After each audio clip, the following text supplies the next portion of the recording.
In 1984, a group of hardcore wargame designers asked a question that probably sounded perfectly reasonable to them. What happens if World War III actually happens and you're one of the soldiers left behind when everything falls apart? The result was Twilight 2000, one of the most unique role-playing games ever made.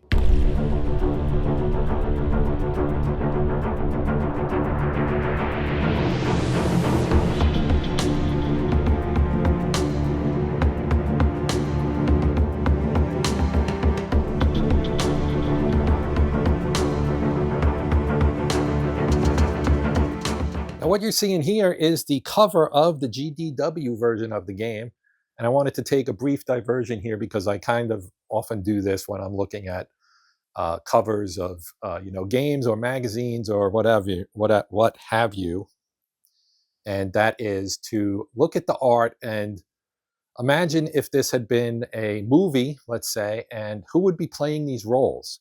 So this one, three of the five characters pictured here really cried out to me as being like very uh, resembling actors very, very closely, in my opinion. And I just wanted to run that down because I find it amusing. So in the front and center, our squad leader, to me, that's Tom Berenger 100%. Then the rifleman in the back left there is, to me, the spitting image of Nicolas Cage. He's got that kind of, hey, what the heck am I doing here kind of look. Then our badass carrying the M60 there, standing in front of the Humvee, that's Delroy Lindo to me. And because I wanted to complete the set, the two women in the image, the one on the Humvee, it being the mid 80s when this game came out, and being a dark-haired woman, it to me that's Sigourney Weaver. Good pre-Aliens kind of action type project for her.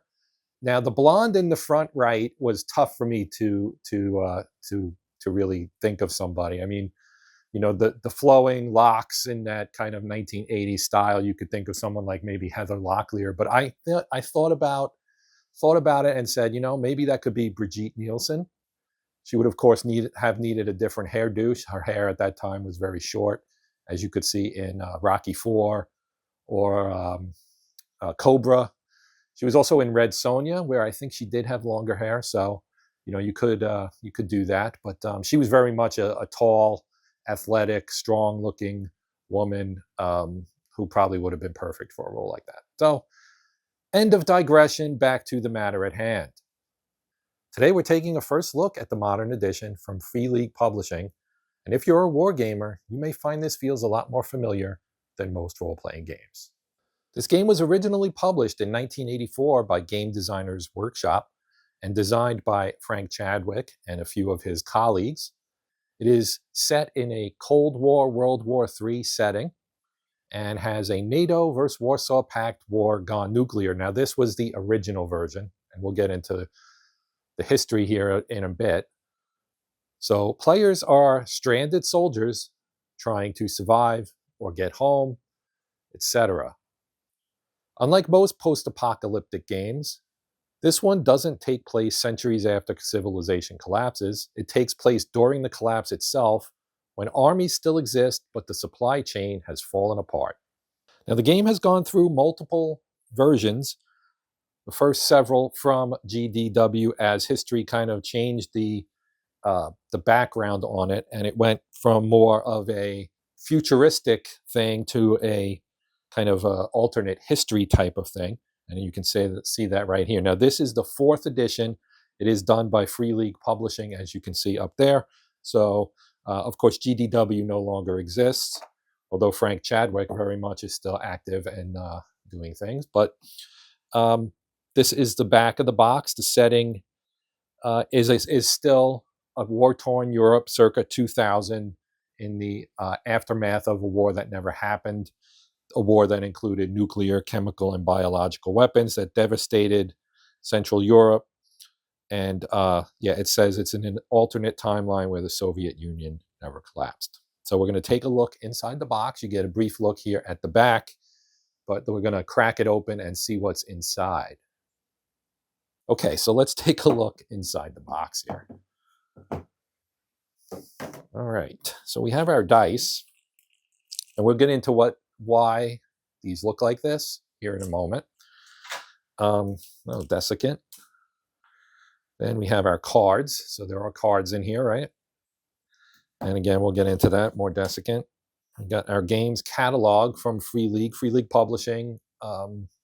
Since I'm assuming many of my viewers of this will be wargamers, because that's what my channel typically covers, who may not play role-playing games, Free League Publishing has a fairly decent line of licensed role-playing games. Like we have Alien here, The One Ring, of course, Lord of the Rings, Tales of the Loop, which actually has a Prime Video series, Forbidden Lands, this one, Twilight 2000, Symbaroum, I guess, Vaesen, Nordic horror role-playing. All of these sound kind of interesting, actually. Mork Borg, Mutant, Year Zero, Coriolis, and that's Tales from the Loop again. Now, here we have some various cards. This says Secret NATO on it,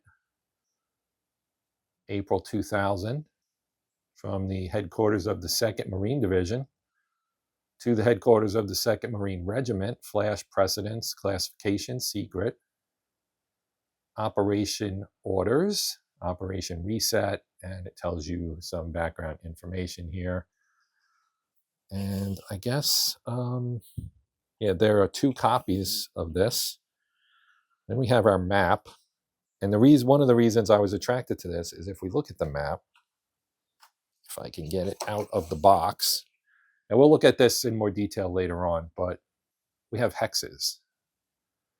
So combat in this game, and a lot of the action that takes place as you move around on the map is, in a format that's very familiar to wargamers, and you can see this is Poland clearly, based on the place names. But we'll look at that again later, and then we have more maps that are more in a smaller level here. Actually, this is several in here. So we'll go through this in detail. Here's our character sheets, and we'll go through that as well. More maps, right, for your settings. Again, hexes on them. So all very, very somewhat familiar if you think of like tactical squad level games. Then we even have some counters here. And again, this was created by GDW, who obviously they are well known for having created the Traveler role-playing game, which is arguably the best sci-fi role-playing game out there. Different people have different opinions on that. I know Ardwolf, for example, is a big fan of Traveler. That was also created by GDW. So you've got counters here, pretty simple, just markers really. The attributes of the soldiers and characters in here will be determined either by the scenario you're playing or your character sheet if you are, and if it's your player, I guess I should say, your character. Then we have our 2 manuals that come with the game. These are thick. And if you've played role-playing games, you're used to having pretty thick books that typically lay out your rules and your dungeon master / referee type thing. This is called the referee's manual. It's not a dungeon crawl. We don't have dungeon masters. So you've got 2 books here. One is, of course, your player's manual. The other, of course, is your referee's manual. And just kind of flipping through here, you can see you're on your own now, giving you background on the game setting and so on. Your player characters and all the different things you can create there, skills and specialties, combat and damage, weapons, vehicle and gear, travel, all kinds of stuff, right? Nicely illustrated as well, right? Each player in the game, except one, takes the role of a player character a PC. It might be a soldier from the now scattered US forces in Europe, but it can also be a soldier of another nationality or even a civilian. More on that below. In the fallen world of Twilight 2000, it doesn't matter where you come from, it's your actions from this day forward that will define who you are. Then you have the referee, who's the final player. They describe the world. To you, they portray all the people you meet during your travels, be it hostile military forces, preying marauders, hungry civilians, or stragglers like yourselves. All of these are called non-player characters or NPCs, right? So it's a conversation between the players and the referee, right? And you roll for things, and again, the art pretty cool. So when I do gameplay, and here you have some things about various player characters, right? You've got a civilian, you've got a grunt,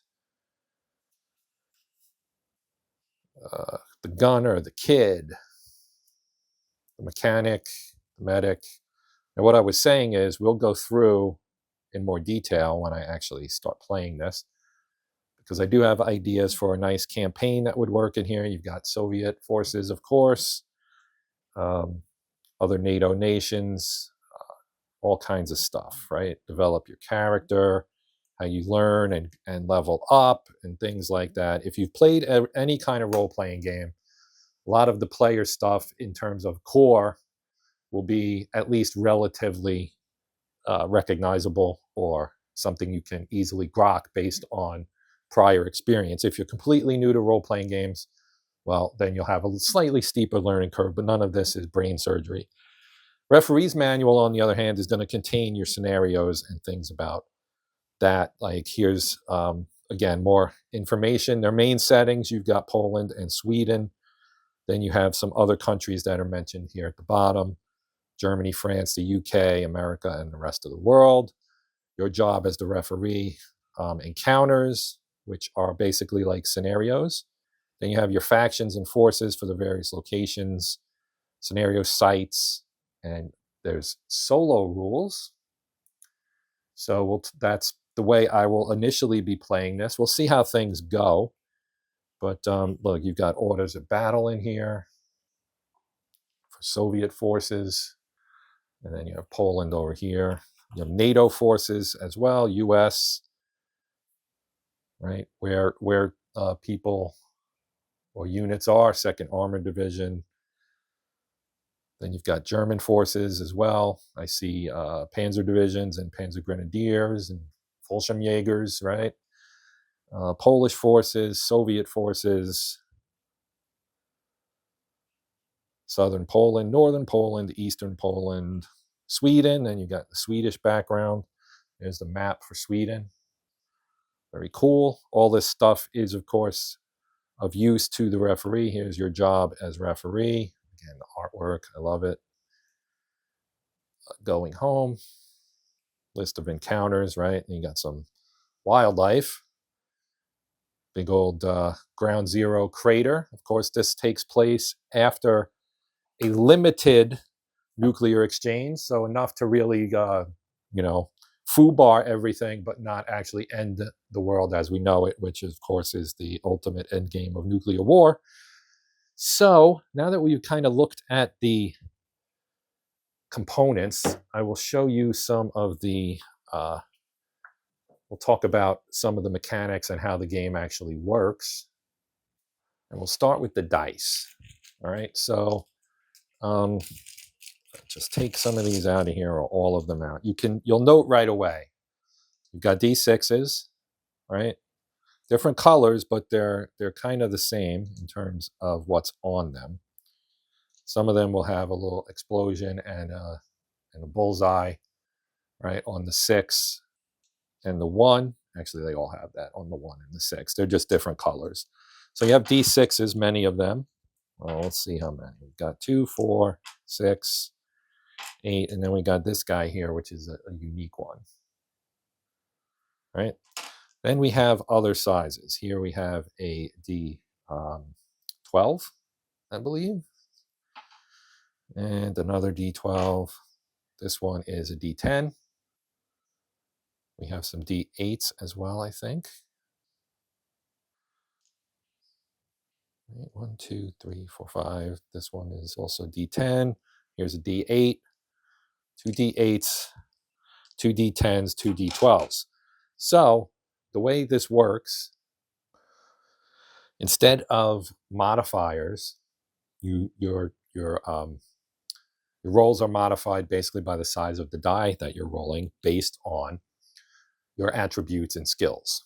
So if you're good at something, you'll roll a die that has better options, a d12. Your basic stuff is going to be d6s. So you'll progress from 6 to 8 to 10 to 12.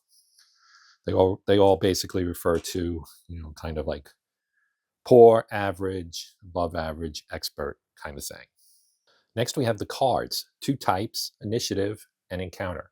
There are only 10 of these, and if you flip them over, you can see all they do really is list the initiative. Right? 1, 2, 3, 4, 5, 6, 7, 8, 9, 10. Okay, that's your initiative cards. They're used in combat. And then we have these cards, which are encounters, and there are 52 of them. And you can actually use a standard deck of playing cards, 52, right? Your 4 suits, 13 each. And if we look at one here, Forest Fire, right? It's got some effects on it and some text. And this is typically used by your referee. You also note up here, you got a club, a club, and it's a 2, right? 2, 3, 4, so on, all the way up to ace, including king, queen, jack, etc. Each of them listing something specific. And you have diamonds and hearts, and finally spades, as you would expect. So 52 cards, all different kinds of stuff in here. Pound of flesh, animals, viper's nest, murderous bastards, all kinds of cool stuff. And again, there are rules in there to handle using just regular cards to do the same thing. Next, we have the maps. So there is a big map, which is this one, 2-sided. This side is Sweden. The other side, which I'll show in a moment, is Poland. Now, basically, you move your party around on the map. This is like essentially your travel map, let's say, right? And then you'll generate encounters along the way, and that will be resolved on the other maps that we saw when we were unboxing, which are smaller and more of your, if you've played tactical war games like ASL or any number of other ones, you're familiar with the maps that you can kind of put together in various various configurations that will give you unique battlefields. That's exactly what we get with this game as well. So this one is your travel map for Sweden. You can see you've got a decent chunk of the country here. Stockholm is over here, and this entire area. I forget the size of the hexes, 10 kilometers perhaps, but I don't remember. It's got a terrain key down here in the bottom. So we've got roads, open, woods, hills, mountains, lakes and rivers, swamps, and ruins, right?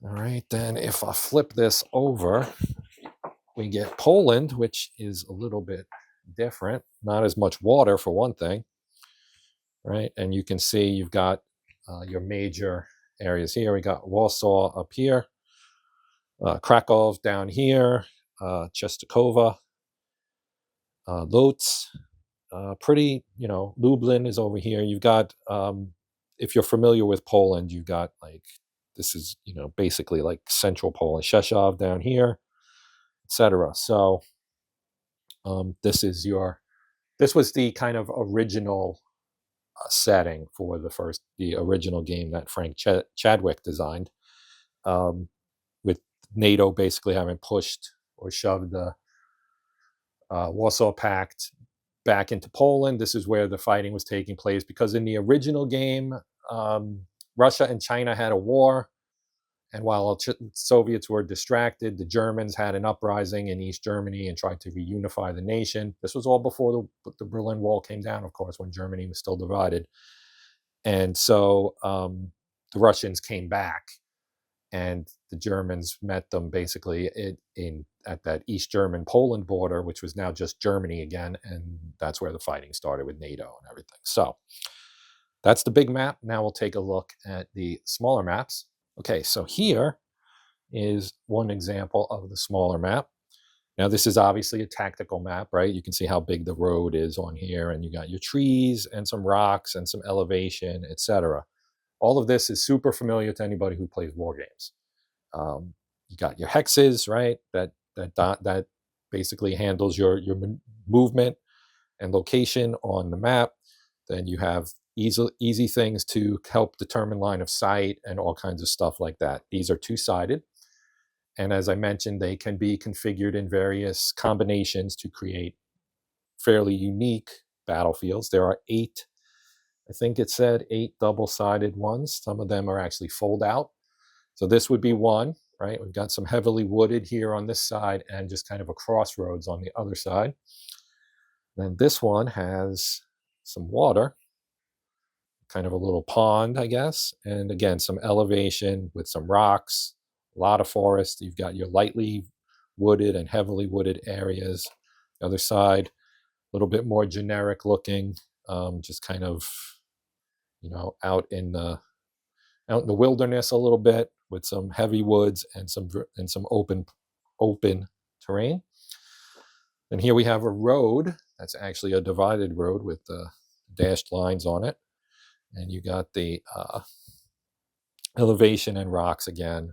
And then we have a coastal area, apparently. Maybe either along the coast of, a sea or ocean, or of course, just a big lake. And this guy has more of a river running through.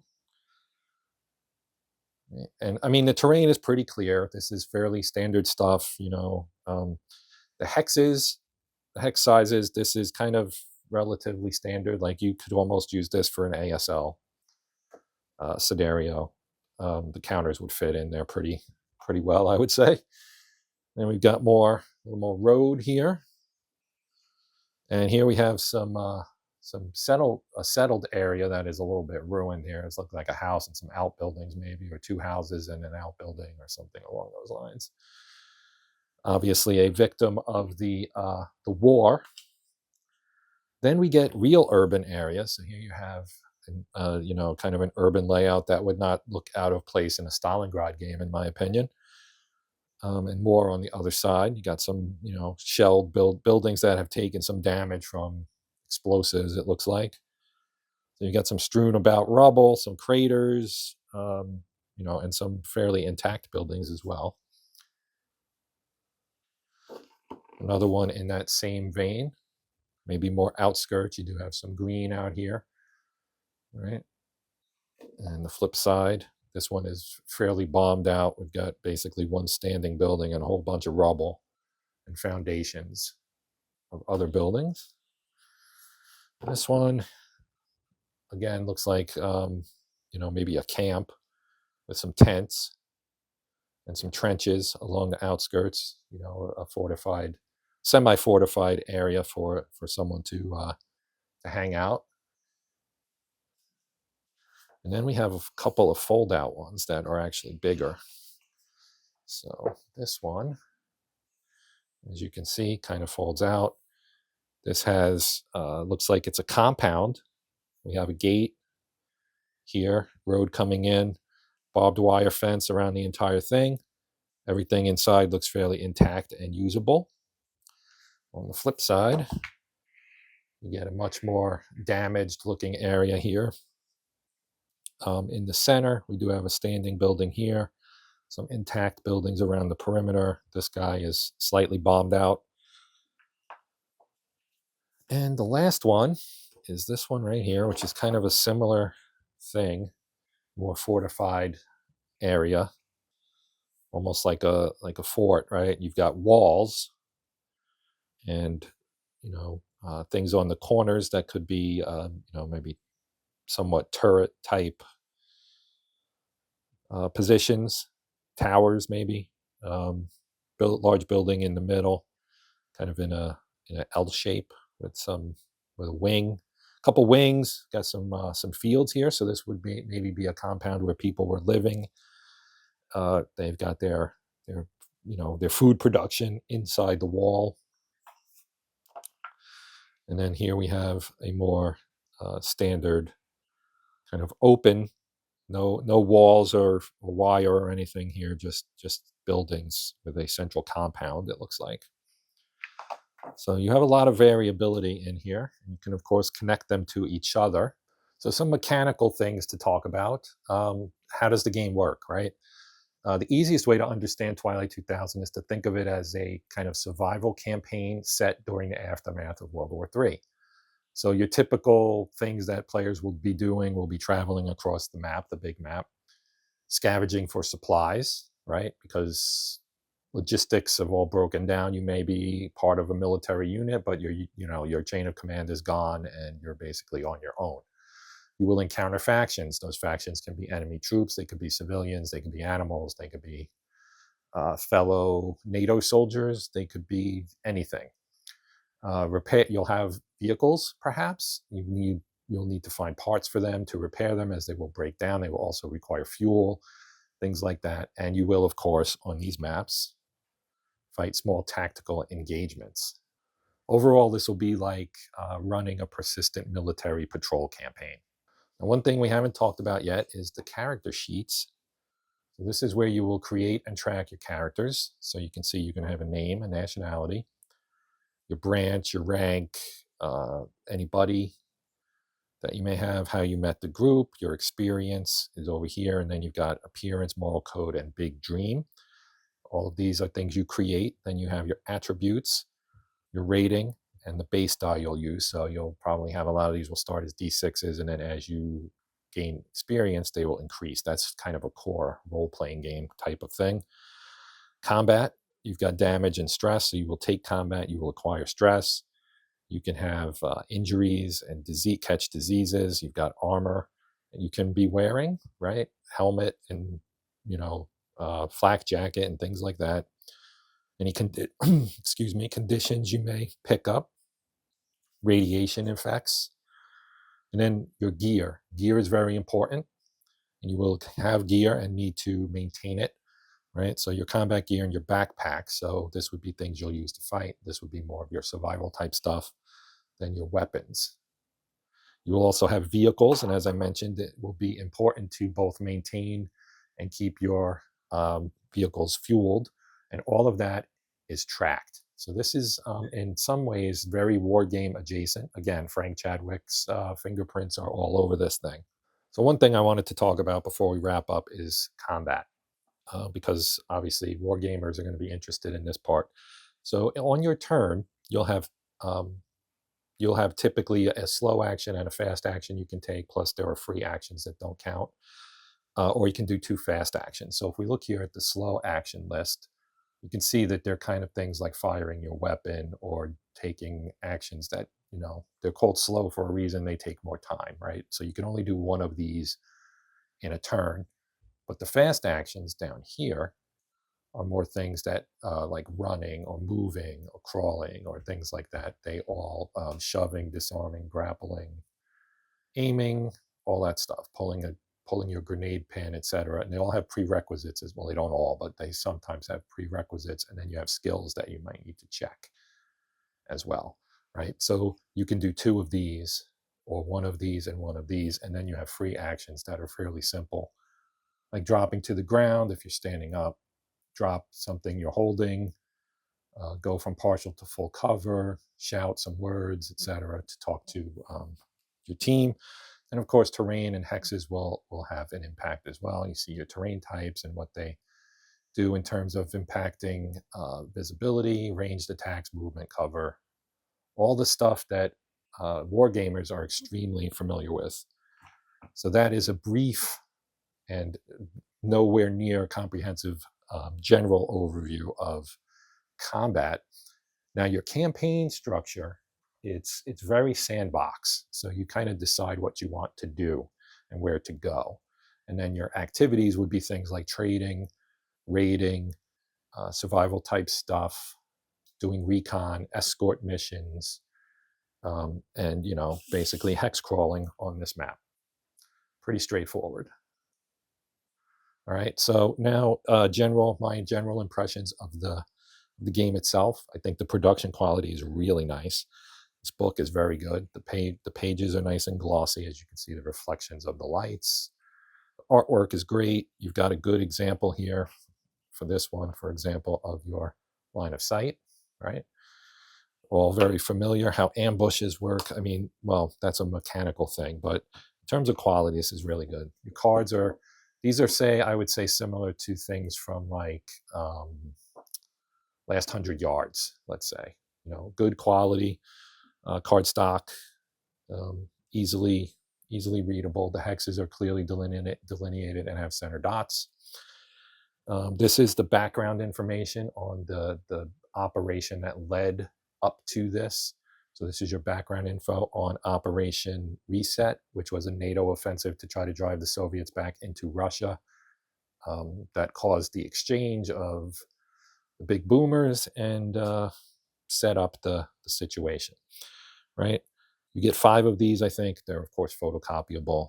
This map is really nice. It's thick cardstock. It's not mounted or anything, but it's thick cardstock. It's double-sided. You've got Sweden and Poland, so you have 2 settings. Counters or markers, if you will, are pretty nice.